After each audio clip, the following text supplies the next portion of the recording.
વિદેશથી આવ્યા દુઃખદ સમાચાર. ઝેરી ગેસ લીકની ઘટનામાં ભારતીયનું મોત, 2ની હાલત ગંભીર.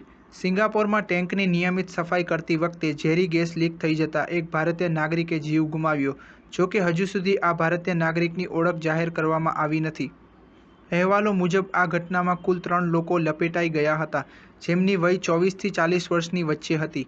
આ ઘટના જલકલ એજન્સીના ચોઆ ચુ કાંગ લેબોરેટરીમાં બની હતી. ત્રણેય લોકો બેભાન અવસ્થામાં મળી આવ્યા હતા. અહેવાલો અનુસાર બેભાન અવસ્થામાં જ ત્રણેયને હોસ્પિટલ ખસેડાયા હતા, જ્યાં ભારતીય નાગરિકના મોતની પુષ્ટિ થઈ હતી.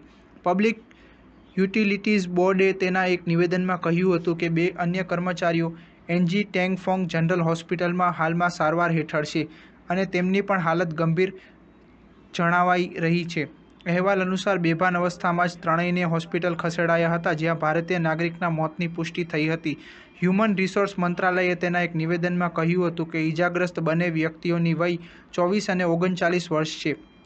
તે મલેશિયાના છે અને તે સામાન્ય કર્મચારી તરીકે કામ કરતા હતા.